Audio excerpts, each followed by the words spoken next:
So anyway, it's a great pleasure to be here.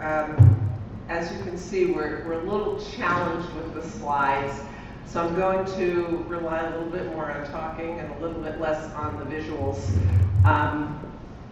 But if you can't read something, just wave your hands and I'll explain a little bit more about what's on the slide. And maybe it will improve as the sun moves a little bit over the next little while. So there's been a lot of workshops and talks and so forth over the last couple of days with the summit, which are dealing with concrete initiatives sort of on the ground to make a new economy.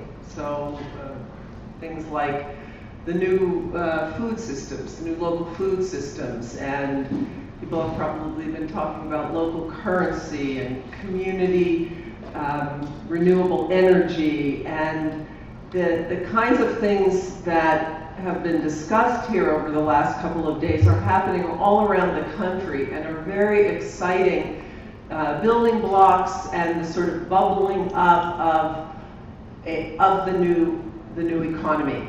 And it's all fantastic stuff. I thought I would step back from sort of these more concrete examples of the kinds of things that people are doing today to talk about some of what in economics we would call macroeconomics, or some of the big questions around how it all adds up to a system and a different kind of economy, because this is one of the questions that many of us in this field are thinking about. We can, and Garl Parovitz may have talked about this. Did he talk about projectism on Thursday? He frequently does. So we've got lots of amazing projects going on. And one of the things we need to do is think about how all those projects fit together into a whole economy, and how that economy sort of operates over time, and what some of the big principles of that economy are. We know, for example, that capitalist economies or market-driven economies have operated primarily on principles of growth and a sort of grow or die dimension, that jobs trickle down from growth when those economies are working well. What would a different kind of economy look like? So I'm going to start by looking primarily at one dimension of that, which is how we use our time. And then I'm going to show how thinking about time use and different kinds of time use actually then leads us into thinking about a variety of other sorts of new economy practices. Before I do that, I want to mention that most of what I'm talking about today comes out of my most recent book, which was entitled Plenitude in the hardback, and the paperback was retitled by the publisher to be called True Wealth, and I see there's some copies of it on the back table. So if you want to look in depth at some of these issues more, that's where I've written about it. And also, there are a lot of talks, and I have a cool little 4-minute animation about the model on the web, and there's a lot available online. To a large extent, the initiatives for a new economy are coming out of the failings of the old economy, and I thought it might be useful just to mention what a couple of these are, because each of these in some ways has a sort of new economy sector that's associated with it. And I'm not going to be covering all of them, as I say, a lot of them have been talked about. But perhaps the most, in some ways, most obvious or most dramatic failing of the old economy was brought home to us in 2008 when the financial system froze up and we had a global financial panic in the contemporary age that we've had. And this came as a result of something that we call financialization, which means the growing role and importance of finance in the economy. So by the end of it, and this one is particularly hard to see, but the blue line is the fraction of all of the value-added, all of the profits in the economy that are going to the financial sector. In the 1960s, when the financial sector was operating pretty well relative to the rest of the economy, so that means all non-financial corporations, so that would include not just manufacturing and mining, but also service and so forth, profits and non-profits. Financial sector was taking maybe about 6, 8, 10% of all the profits. By the peak year of 2000% of all the profits that were being generated in the economy. So it was like a vacuum cleaner in a certain sense, sucking value out of the economy and very much behind the hollowing out of manufacturing, the hollowing out of local economies, the kinds of things that people in local areas have experienced all around the country. Now, with the crash, the financial sector profits, of course, disappeared, but since the recovery, quote-unquote recovery, which began in 2010, their profits have rebounded quite a bit. And we see daily the debates about this going on, and I have here two acronyms, too big to fail, about which there is still a fight going on in Washington because, in fact, the too big to fail problem has gotten worse, not better, since the crash, despite Dodd-Frank and attempts to regulate the financial situation. And then also a new acronym which has come about as people have tried to hold the people responsible for this crash, hold them responsible, as for example in the savings and loan crash decades earlier in the 80s, when many of the people involved in malfeasance and criminal activity went to jail. But too big to fail also seems to turn into too big to jail.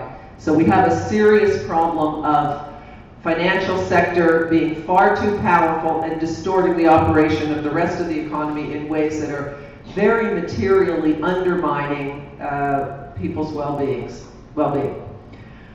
Second point, very well known, since Occupy is the flowing of income to the top 1% of the population. When we started looking at the growing maldistribution of income in this country in the 1970s, because that's when the trend turned around. From the Second World War until the mid-1970s, economic growth in this country was leading to a more and more equal distribution of income. People at the bottom were being raised up. People at the top were getting closer to the middle. The middle class was growing, so we were becoming more equal as a society. That began to turn around in the mid-1970s. Most people weren't aware of that, and it was really the sort of older generation of people who today would be called new economists who began pointing to this.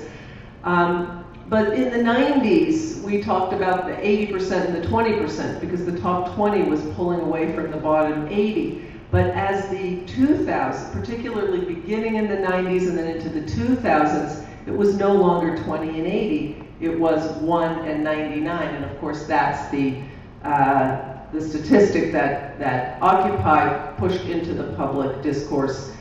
Since the downturn, all of the gains of the recovery have gone again to that 1%. So despite the trauma of this incredible collapse we had, the system remained in these essentials on financialization, on income inequality and so forth, the same. We have not solved these problems, and in fact, they are intensifying in some ways. And Occupy talked about distribution of income, but the distribution of wealth is much more unequal than the distribution of income. The top 1% of the population has 38% of all the wealth.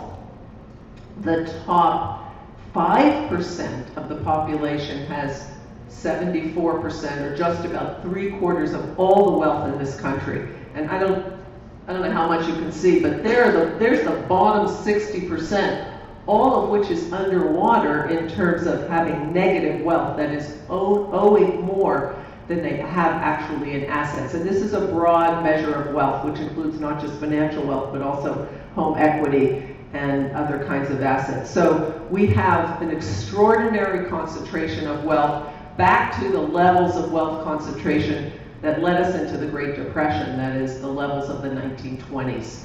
When you get those really unequal distributions of wealth, you have a system that can't function. And here's a graph that explains in part why people don't have purchasing power across the spectrum. Purchasing power is concentrated in that few percentage of people who have income and wealth. They only spend, despite their lavish spending, and they do have very lavish spending, they spend only a very small fraction of what they have, and it's not nearly enough to keep the whole economy going. So when you get lots of inequality, and we call this the Keynesian problem, because this is what Keynes was looking at back in the 20s and 30s, another period, the 20s were another period of growing inequality that led to the collapse of the 1930s in this country. That maldistribution of income, which concentrates purchasing power in a small group of people, gets you very weak economy and stagnation, depression, recession. So what you see here, if you can see it, is the top line is productivity. So that represents what the American worker has been doing in terms of higher and higher productivity every year. And if you work, particularly in a manufacturing, but also in a service sector job, you know there's been a lot of work intensification and speed up, as well as incredible new technologies, which have made, for many of us, our work, made us much more productive on the job. But workers have not captured any of that productivity. So whether you're a college graduate, the median worker, or a high school graduate, and those are the three other lines, your purchasing power has been flat. Your productivity's gone up. Where did that go? A lot of it went to the Wall Street. That first slide that I showed you, a lot of it went to corporate profits as well in the non-financial sector. So this is a really important long-term trend in our economy. The weakness of workers in the labor market has made them unable to capture the fruits of their labor.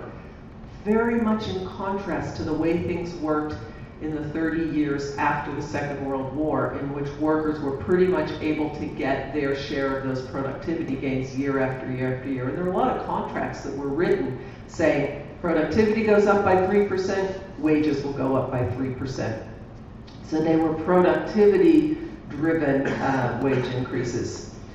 Not surprisingly, this has led to tremendous imbalance in the labor market. We're very aware of it now after the downturn, because unemployment has been so high, because we had 8 million jobs lost almost immediately, and then a growing shortfall of jobs as the economy has been generating fewer jobs than we have new entrants into the labor market. So it's been really hard to make up those 8 million that we lost with the recession originally. But the imbalance of the labor market began much earlier. In fact, beginning in the 1970s, you start to have an underlying growth of structural unemployment and underemployment that has been increasing over those decades. Not a lot of attention being paid to it, because you do have the ups and downs, and you had a period during the Clinton presidency when the economy was growing very rapidly for a couple of years, and unemployment did go down for a brief period of time. But if you look over this whole period of the last 50 years, well, 40 years really, or 45, you see that growing underlying weakness in the labor market. What you see here is there are still in the neighborhood of about 24 million people who lack adequate work. The number of people who are searching for a job for every available position in the economy is still well over 3. It was up to about, I think, maybe over 6 at the height of the recession. But The really other important part about this is, so the labor market's out of balance, there aren't enough jobs, and the fraction of the population who is employed has fallen since the downturn, and it has completely failed to recover. In fact, the jobs report that came out yesterday showed that the labor force participation rate is now at its lowest level since the crash, at 63.3%. This is the fraction of the population that's employed, so what we call the employment to population ratio. But what you can see is that big decline. Employment to population fell, and it has absolutely leveled off since then. The better news on the unemployment rate is mostly because more and more people are dropping out of the labor force discouraged. And from the point of view of new economics, of course, I mean, this is a problem, but it also represents an opportunity. It's an opportunity for people who have lost faith in what I call in my book the business as usual economy, to start creating new kinds of enterprises, new kinds of economies, whether they're in food or energy or in housing, in retail, across the board, lots of new initiatives, particularly focusing on meeting the basic needs of people, rather than waiting for that some economy out there to deliver jobs, which increasingly it looks like it is not going to. And of course, predictable kinds of results of an imbalance in the labor market and rising poverty being very important, because for the most part, people get their income through their connection to the labor market and the hours of work that they're able to find in the labor market. So we have record numbers of food stamp, record kinds of poverty. Now, if I would stop there, I would be, kind of like giving you a typical sort of progressive economist story about what's happening. And the answer to all of the problems that I've just raised for you from progressive economists, whether it's Paul Krugman or Joseph Stiglitz or people from the Economic Policy Institute, or we're not a big group, but folks in that camp, they would say, we need the government to get involved and boost demand, to try and get the private sector to do more hiring, to do more investing. We'll get the government in there to pump some more purchasing power in to deal with that shortfall that I talked about, and that's the solution to our economic problems. So the idea of what we call a macro demand side intervention, pump up consumer demand and get back to that old model of consumer-driven growth. And in many ways, that model it's a kind of analogous model to the right-wing model, which is also a trickle down. They say don't do it with the government, just do it with the private sector. So more tax relief, more incentives for corporations, more money to the rich, hoping they will invest and the jobs will trickle down. But in both cases, it's a trickle-down argument which says, let's expand the size of the economy and the jobs will come from that. The jobs will trickle down. The standard use of trickle down is more about taxes and so forth, but their economic policy around employment is also trickle down. We can't go down that route anymore. One reason is the jobs aren't trickling down. So we've had a lot of growth, but these days we have jobless growth. Why is that? One reason has to do with new technologies. We have a tremendous amount of labor displacing investment going on. These technologies can wipe out jobs really rapidly. And in many ways we could think, well, that's a good thing. We can have machines now do a lot of tedious labor that we used to have people to do. And it can be a good thing if we can figure out ways of providing livelihood and good lives for the people who no longer have those kinds of jobs. In the old days, a lot of them used to get reabsorbed into the labor force through growth. But we don't have that much growth anymore. And we're a quote-unquote mature economy, and our growth rate is not going to be that rapid. The other really important thing is a lot of those jobs are being created in other places, as you know. First year of the recovery, 2010, American corporations created 2.5 million jobs. That's a lot, given the shortfall of the 8 that we lost. But 1.5 million of those were in other countries. So growth now generates far fewer jobs. So even on its own terms, growth is no longer the panacea that people thought it was in that earlier era. But there's another problem with growth, which is that the faster and the more we grow, the more we contribute to the climate crisis. And so here's a slide of the warming planet. These are temperature anomalies. If you can see the red there, all of those red measurements are years in which the temperature exceeded the long-run normal temperature of the planet. And so beginning in the 1920s, we start to get creeping up temperature, and of course now we have a planet that is quite visibly and palpably, sensually, we can feel it warming.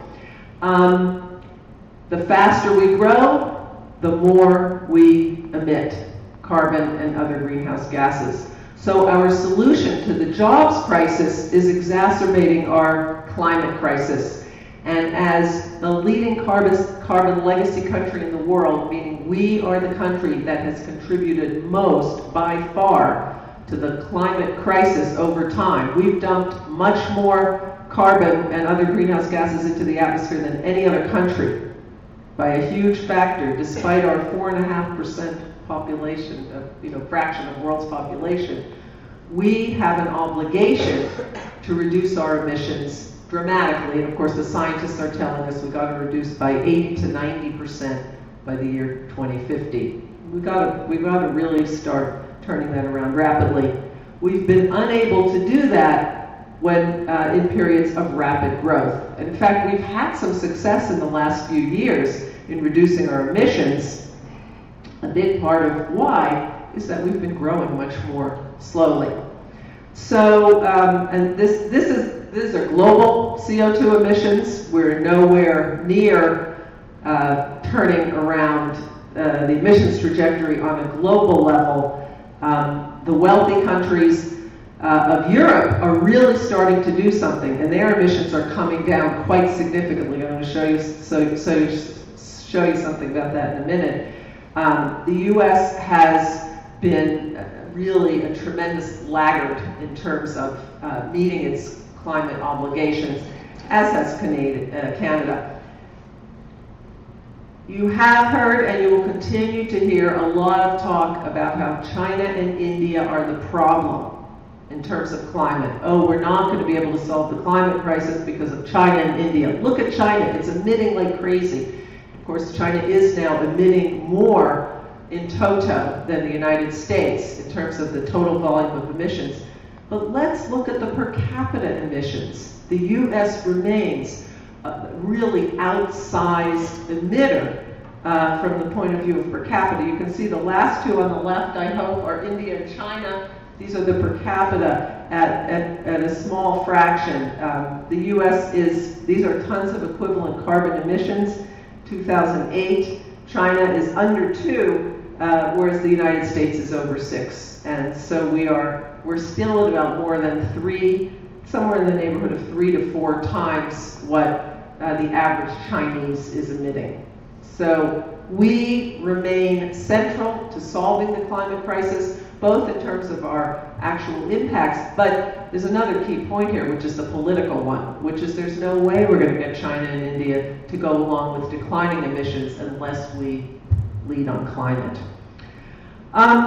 The last thing I want to say about growth, and a key part of new economics is to sort of move us out of what I call in my book physophilia, or love of growth, the kind of growth imperative, the idea that growth is going to solve all our problems, that it's a panacea, is now a tremendous amount of research which is being done on the relationship between growth and well-being, or often we talk about happiness, subjective well-being, which we ask people, how well they're doing and so forth. There was a time, so the 50s, the 60s, into the 70s, when the relationship between growth and well-being was closer. I mean, here you see, this is a famous statistic which says that the happiness of people, and the very happiness of people in the United States has not gone up at all since the 1950s. So when you ask the population, how are you, all told, how are things going for you these days, would you say you are unhappy, somewhat happy, etc., all the way up to very happy? The fraction of very happy people peaked in 1957. Famous statistic. Average income has gone up a lot since 1957. And when you look all around the world, you have lots and lots of cases of countries which have rapid increases in income, but their happiness levels aren't rising. There's a growing disconnect or a growing chasm between growth and well-being. And a lot of that has to do with the things I've talked to you about. Growth no longer ensures a good job and livelihood. It no longer gives a good distribution or an improving distribution of income. It's associated with a deteriorating environment. And it's associated with more and more time, stress, and pressure, which I'm going to talk about in a second. So the argument for growth, that growth is this thing that not only solves our economic problems, but also makes us well off in lots of other dimensions and is a sort of overall panacea for quality of life, that's eroded really dramatically, and there are hundreds, if not thousands, of papers that have been written by social scientists since this issue first came onto the scene, particularly in the last 15 years, I would say, a whole science of happiness, the economics of happiness, the psychology of happiness. And by and large, what it says is that the idea that income makes you happy once you are above poverty, very important qualifier. If you are poor, more income improves your well-being dramatically. But once you get above a certain level, and there are a lot of debates about what that level is, that connection is really attenuated. So, in my book and here today, I want to ask the question, how can we solve these issues that I've just talked about? How can we solve our sort of fundamental economic problems around financialization, labor market imbalance, unemployment, poverty, at the same time reducing our eco and carbon footprints, knowing that traditionally solving the economics has worsened the ecological? And the answer to whether or not we can solve these things together is yes, we can, but not not following the basic logic, rules of the game, and model of the old economics. Because the old economics keeps us in that straitjacket of trade-off. So we need a new model, and I call it plenitude. And I call it plenitude to emphasize the fact that the new economics is not going to be about sacrificing. It's not about the hair shirt. It's not about doing with less, taking less, giving up in order to solve our ecological crisis or solve our fiscal crisis or any of those. That if we change the way we practice economics, we can actually make the vast majority of people better off at the same time that we have solved the climate crisis, solved the unemployment crisis, and so forth. So, can you see this one? All right. This is back to the point I made a couple of minutes ago, and I just wanted to emphasize it because I'm going to give us, when I get to the next slide, I'm going to give us what I think is the most important thing we need to do to get out of the growth versus environment straitjacket. So this is a graph, that 45-degree line there. Everything to the right of it shows countries who are growing, but not actually getting real reductions in their emissions. So they are increasing their carbon emissions, and this is over the period 1991 to 2007.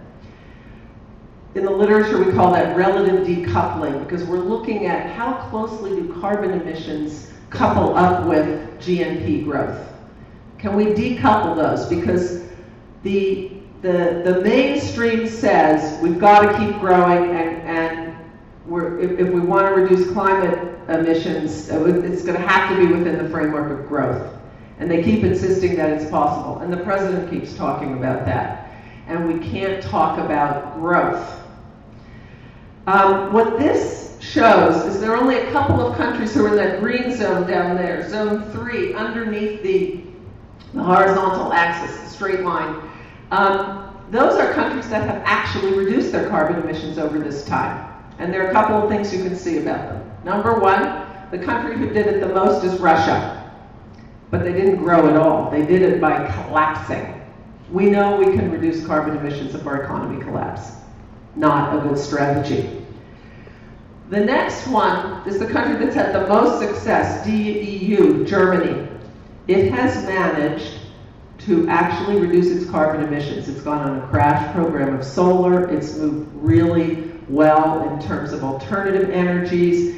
It's got a lot of great policies. It has something else that I'm going to show you in a minute, really short hours of work. But notice, they didn't grow very fast. They grew a little bit.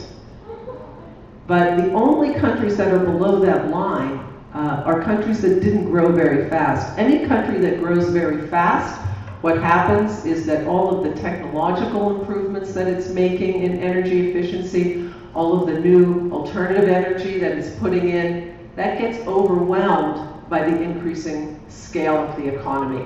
And you can see that really clearly from these data.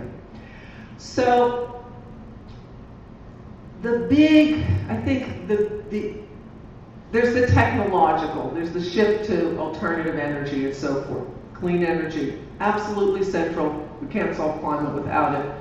There are a lot of things we need to do. We need subsidies for clean energy. We need taxes on dirty energy. We need a crash program. And we need the federal government to be really involved in that. And that actually, by the way, the subsidies part of it is very popular across the political spectrum. Even people who are not so sort of convinced on climate believe that the federal government should be doing a lot on clean energy subsidies.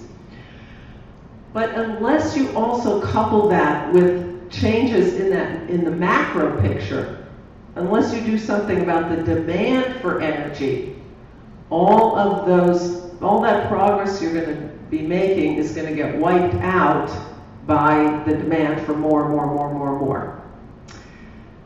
You can look at all the sectors that have had big energy efficiency gains over the last decades. And the ones who have the biggest energy efficiency gains have had the biggest increases in energy use in them. Why is that? Well, you get a really new energy efficient freezer, a lot cheaper to operate. Americans went out and bought a second refrigerator. You get a much more fuel efficient car. People drive those cars more. You get a lot of efficiency in airplane fuel use, big increases in air travel. And that's what's happened in sector after sector where there was a lot of efficiency gains in the 70s, the 80s, the 90s. Now we're starting to see a little bit of change on that because the prices of, particularly with the vehicles. But if you look at households have increased their residential energy use went up a lot because there was so much efficiency gain. What does efficiency gain get you? Basically, cheaper energy. It's cheaper to heat a house. It's cheaper to cool or freeze your food. It's cheaper to move around in a more efficient vehicle. So you can't just operate on the efficiency side. You've got to also address the demand side. Working hours are really central to this. This is a graph of what happened in the 6 early industrializing countries, France, Germany, Japan, Netherlands, UK, and the US, from 1870 to 1970. And what it shows is that over that period of time, all of these countries reduced average annual hours of work by a huge amount, almost by half in some of these cases. So they all started out at about 3,000 hours a year. That's a 60-hour work week, 50 weeks a year. That was the norm in all of these countries. But productivity growth and rising incomes led to shorter and shorter hours of work. Workers struggled hard to get that. The government came in and helped with labor laws and so forth. But everyone was on that path, and the United States led that path. We were the leader in work time reduction, and in 1950 we had the lowest working hours of any country in the industrialized world. That's a surprise to people because we think of ourselves as a really long hours country, and that the Europeans are the ones who don't work so hard. But after 1970, 1973 is the data here, things really changed. And we are now the yellow line. I don't know if you can see it, but in terms of this data, which is coming from employers, work time reduction stopped in the United States. It continued everywhere else. So Germany, which has had all that fantastic success in reducing their carbon emissions, has hours of work that are about 350 hours less per year than Americans.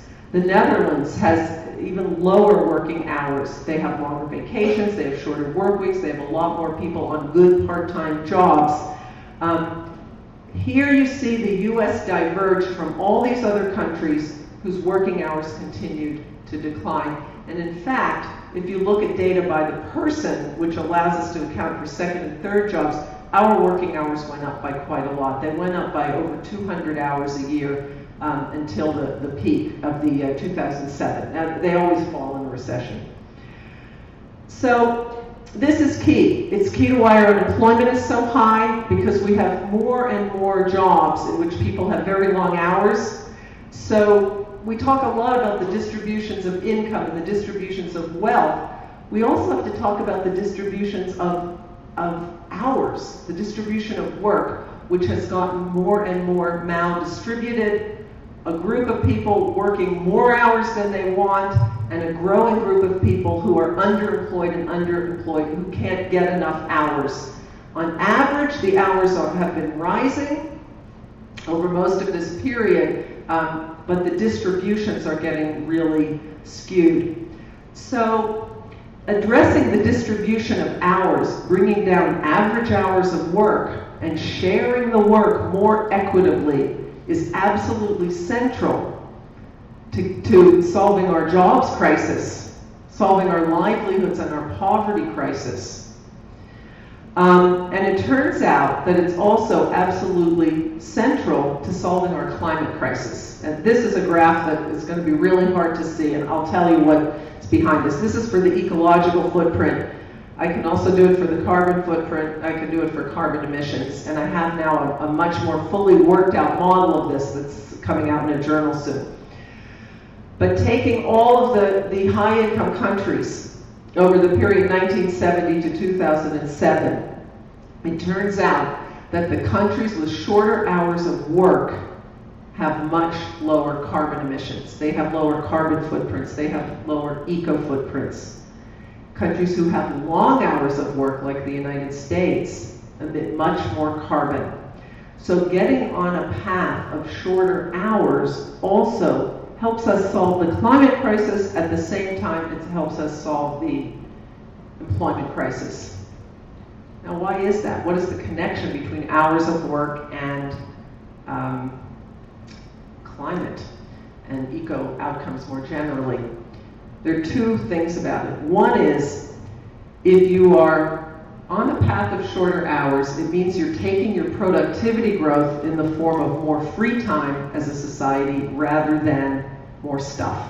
So you are growing less rapidly. And that's the problem I talked about earlier. The other thing is, and I think it's really important for new economy,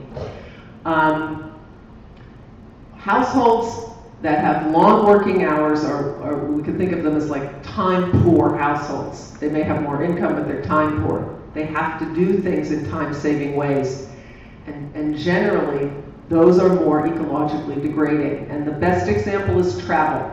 the faster you want to get somewhere, the more carbon intensive your travel is, all the way up from walking to car, walking to train to car to airplane. Fastest way to get somewhere is an airplane, by far the most carbon intensive.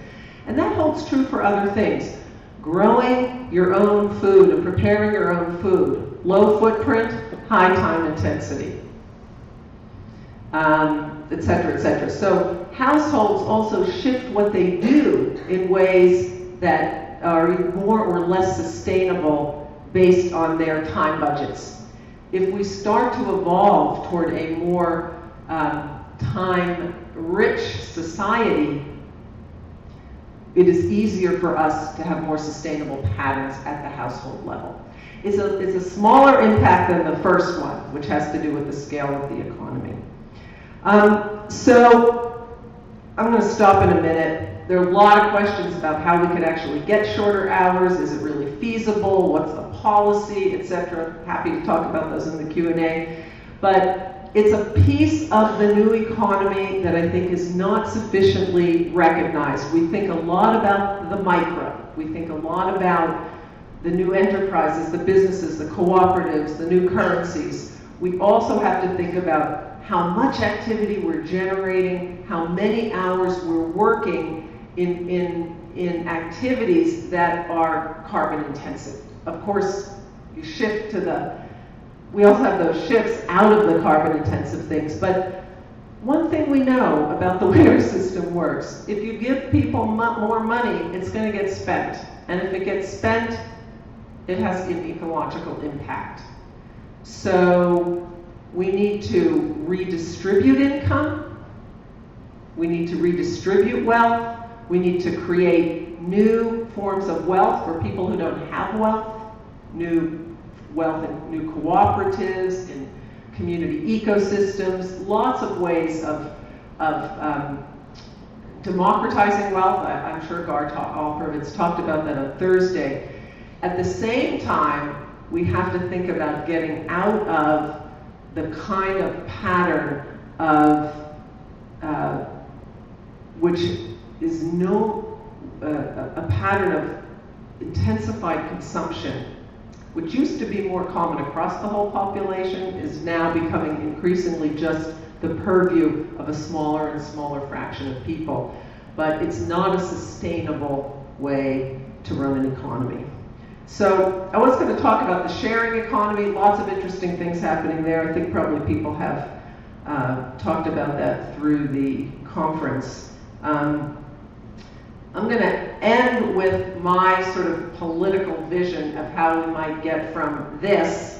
Can you see those? Those are all the logos of what I call the business as usual economy. And when I talk about reducing hours, it's about reducing hours worked in this. And now we're going to see where that, let's say we can manage to reduce the hours worked in this. Where could they go? What could they do? And how could that basically help us develop a new kind of economy? So we begin to move out of KFC and Exxon and McDonald's into cycling and urban poultry, and rural poultry, and alternative energy and eco-construction and food. And I put knitting in there, like also some old-fashioned kind of stuff that we like to do. More and more of us start to do this. Fewer and fewer of us are relying on the Exxons and the Mobils for our livelihood. As they start to shrink, we then start to build up the networks and the ties that create those local and regional economies. So my energy becomes something that I can transfer to you, and in return I get your tomatoes. And we begin to create a vibrant, self-sufficient, alternative, new economy where we are working hard, but we're not doing the kind of work that creates all that pressure on the environment and which is taking us over the climate cliff. Thank you.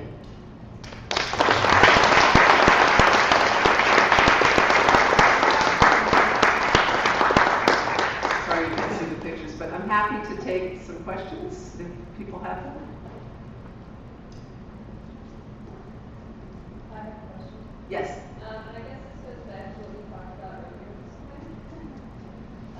But you had brought up France and Germany, which are much smaller countries. Yeah.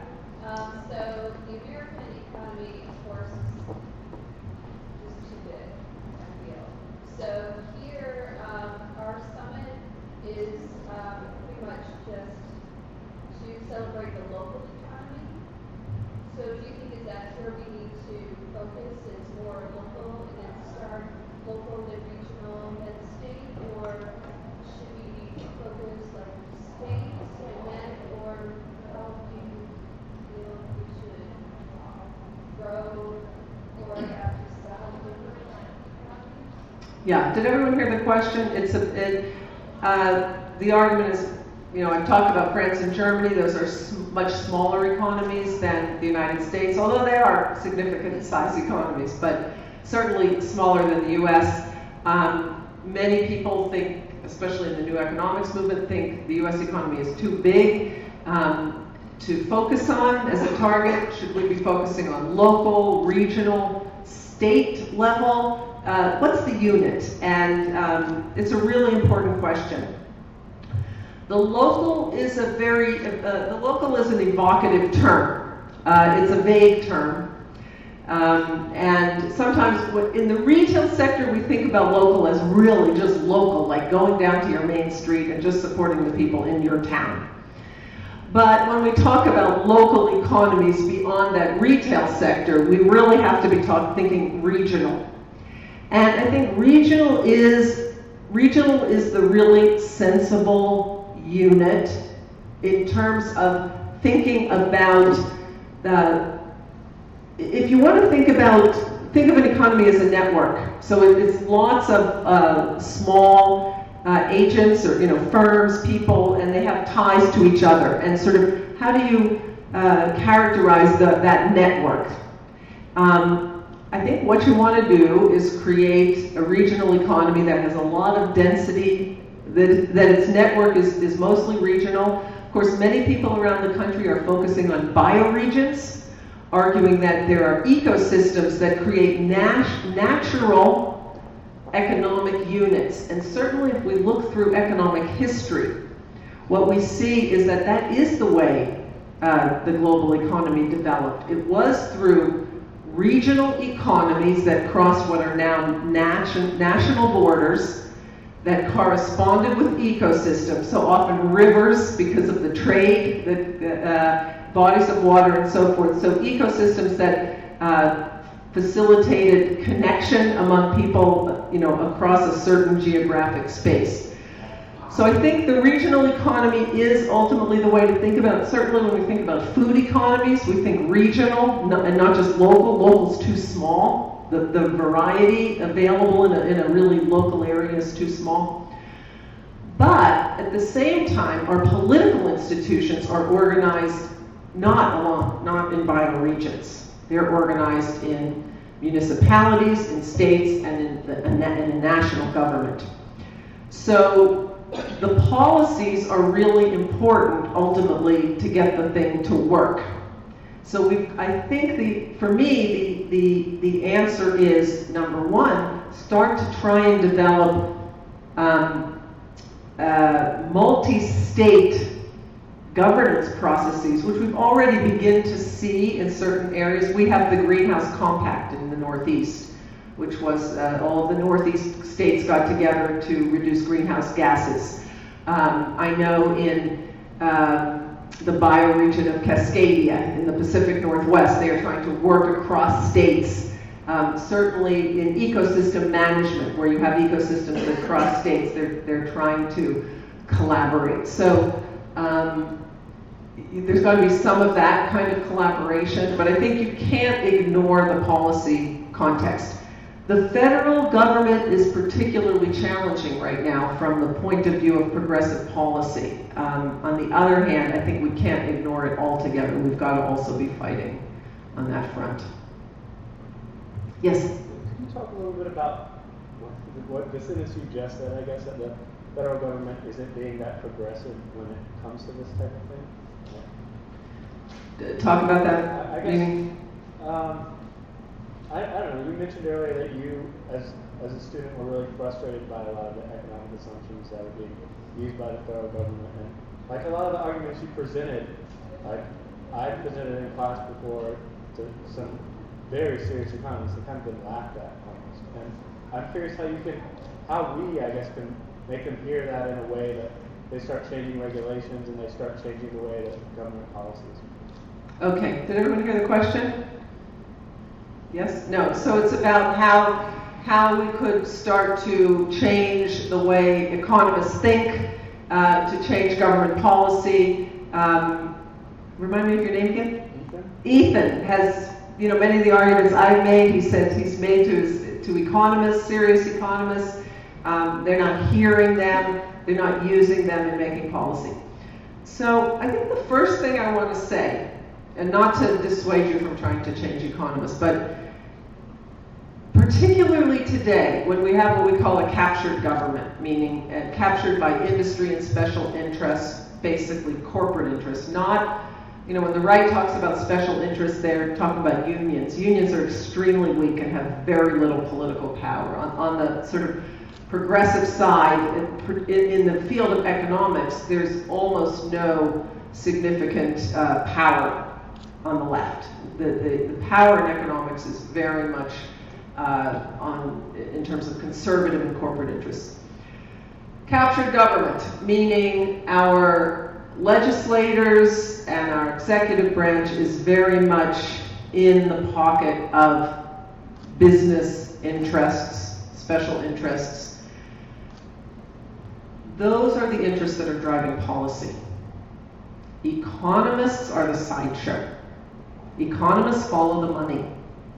And the economics profession has gotten much, much more corporate and conservative. If you haven't seen the documentary Inside Job, which is about the role of economists in one of the things in the financial crisis and all the money they took from financial institutions and the fraudulent research they did, you look at any of the top economics departments in the country and you look at the CVs if you can, or if you can find what's not on the CVs in many of them, the incredible amount of money that these folks are taking from financial sector, from the petrochemical industries, from big ag, etc.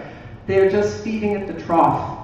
When the Enron scandal came out, long list of economists taking money from Enron. And you can look at financial institution after financial institution. And that's why they're not listening to you.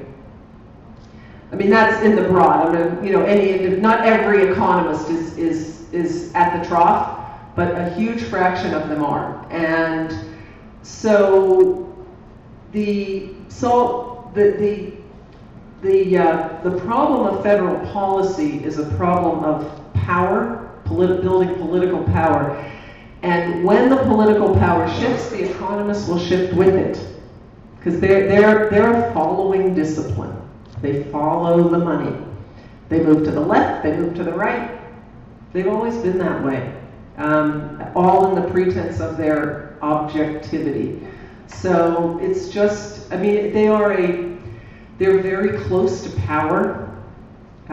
They are the queen of the social sciences because of their relationship to power. But that's how they've maintained that position. So I don't think there's, the changing the federal government requires building a political movement, first of all, to clean up the government. So that, the money in politics movement, which is very important. And then also, on all the particular issues that we work on, whether it's on the climate issue or food policy, etc. I mean, we have movements that are building in each of those areas. We have numbers, we have public opinion on our side. What we don't have is the bucks. Yes? I know you mentioned about the decline in union power, but I never hear on TV talk shows that if you go downtown Manhattan, go to Freedom Tower, the World Trade Center. That's a union job. You've been there, you know that's a union job. IBEW, steam fitters, wire ladders, ironworkers. I never hear it. But when they open up that tower, I think labor should say, hey, give us a little bit of say. That's my... Absolutely. That's a great point. Did everyone hear the point?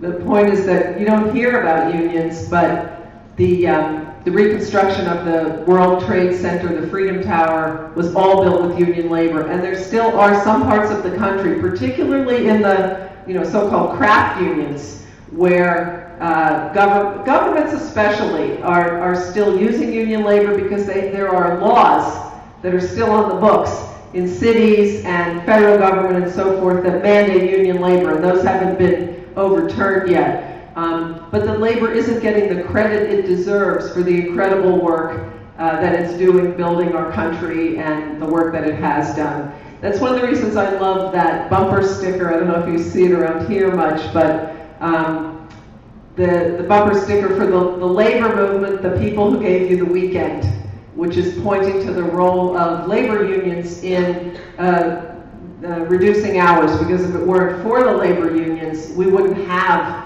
weekends. We'd still be back in the days of seven days a week work, which is the way people work in countries like China and so forth, where they do not have strong enough labor unions to get people days off.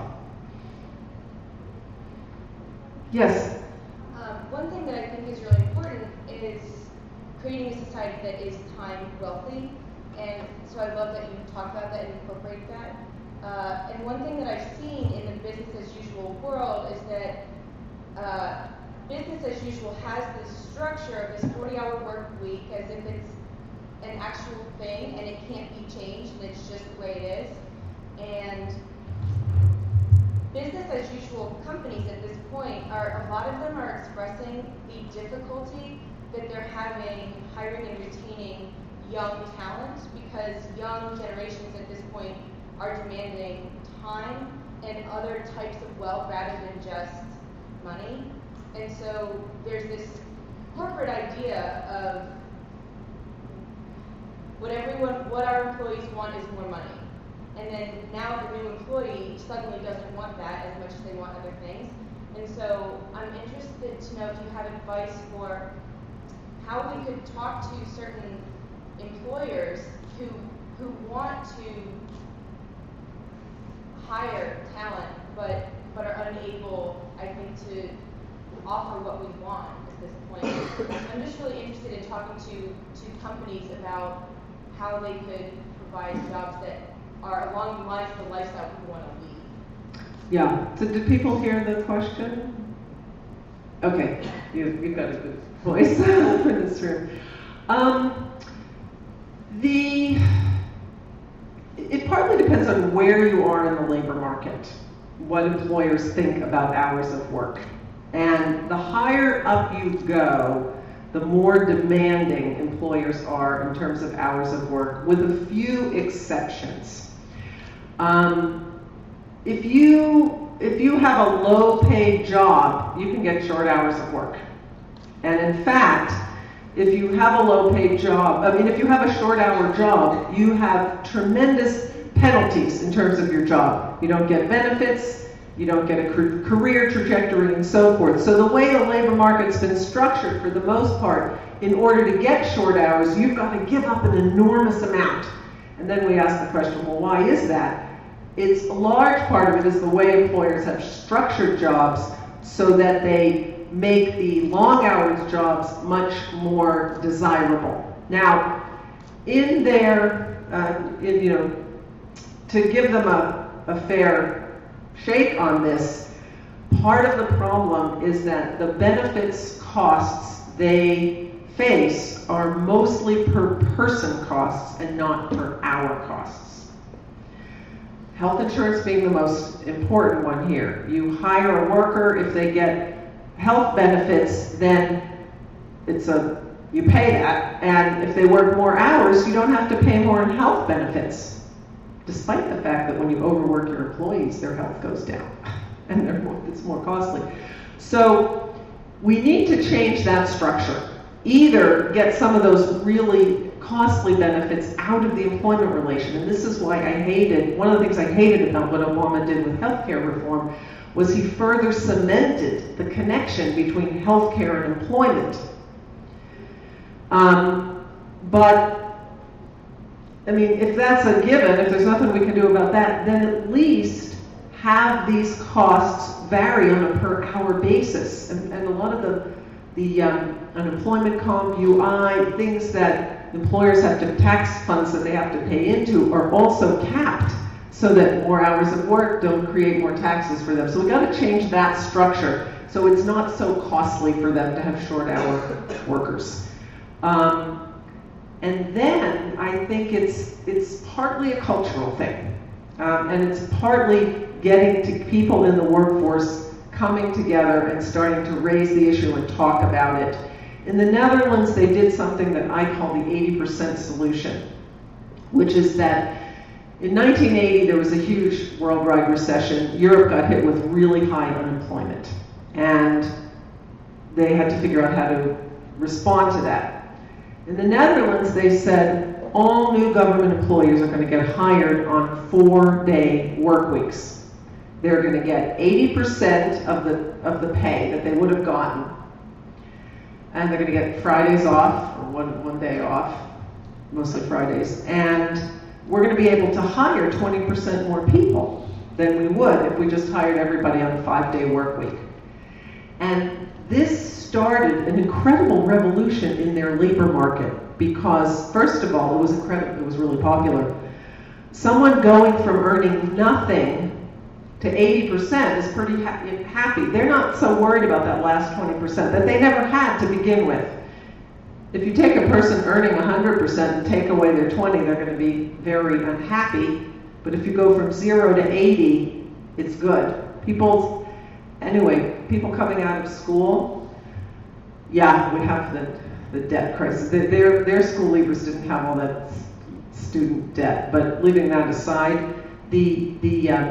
I think if you asked college graduates today or high school graduates today and said, what would you rather have, a 1 in 5 chance of being unemployed or a job, a 4-day a week job at 80%? People will take that second option. So the Netherlands did that. It spread well beyond the public sector. The entire financial sector of the Netherlands, all of their banks and financial institutions went onto a 4-day work week. They hired at those 80% too. We could hire 20% more young people coming out of schools today if we did it like that. The government could give incentives, and you could do this on the state level too. The government could give incentives to employers who hire on those 4 days, who hire people leaving school on those 4-day schedules. The bulk of the unemployment, let me say it right. Young people have been very disproportionately hit by the unemployment crisis of the last 5 years. The employment rates for students graduating from high school are really small. The fraction of high school graduates who go into employment is less than 20% now, I think. They just can't find the jobs. And it's really important that we start restructuring those labor markets so that we can expand those opportunities. Yes? Yeah, you just mentioned student debt, and that's kind of part of my question. Because so much of our country's working capital is tied up in Wall Street still, and since 2008, it's even gotten worse. And so I'm just wondering what your forecast is of the U.S. financial system over the course of the next decade. Specifically, as it relates to student debt. Because as far as I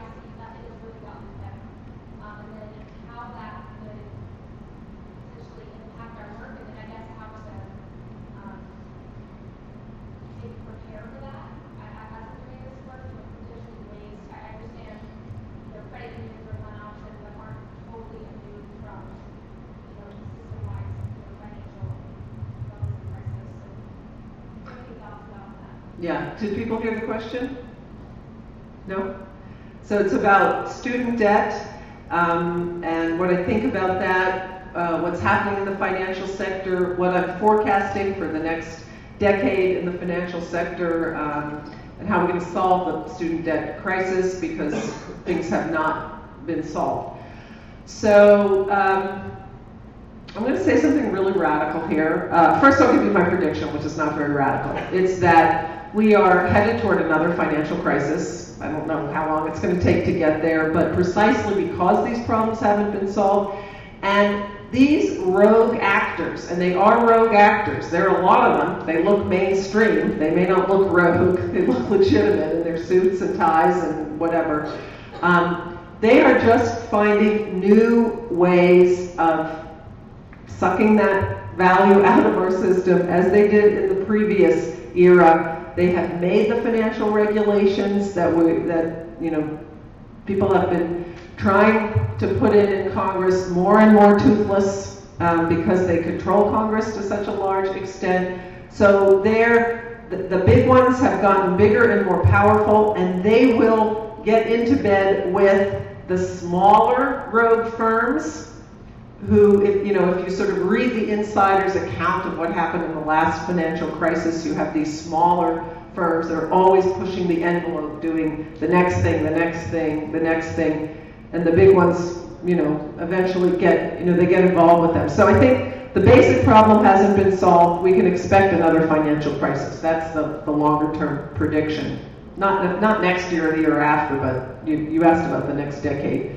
And also, if you look at what's been happening in terms of financial crises, there have been a series of financial crises. The U.S. was spared from a lot of that.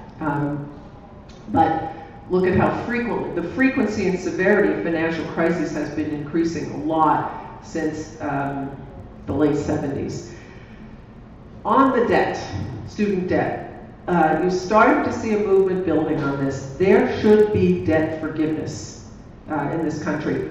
The banks got their debts forgiven. Why is it that our young people or the grandparents or parents who co-sign these debts for them should have these incredible burdens put on them, particularly in an economy in which their ability to pay back these debts has been significantly compromised? It is a level of unfairness that is just unfathomable. The fat cats got their debts paid off, and we need a debt forgiveness movement on student debt to expand.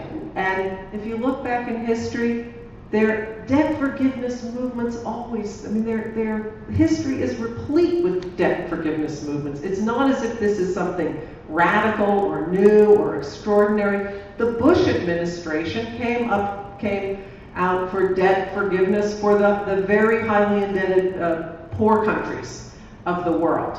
A very conservative president who said, Jubilee, let's forgive these debts. It's there in the Bible, debt forgiveness. So we're starting to see a movement on that. I think we need to really start to push on that because it is the height of unfairness. Like I said, it may sound radical, it may sound unrealistic. I think it's one of the fronts we need to start to push on. Even if we don't get all the way to that, at least we can get to refinancings and some of the kinds of things that pay down of the principals and so forth that you see happening in the housing market.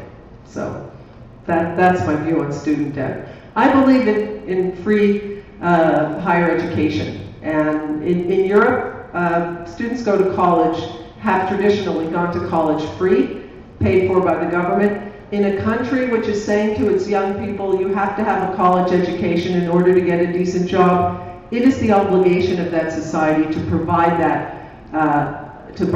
education to them. I just think that's it should be a basic right.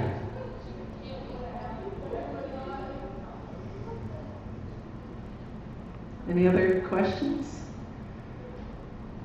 Great. Well, thank you so much. It's been a real privilege to be here, and enjoy the rest of the thought about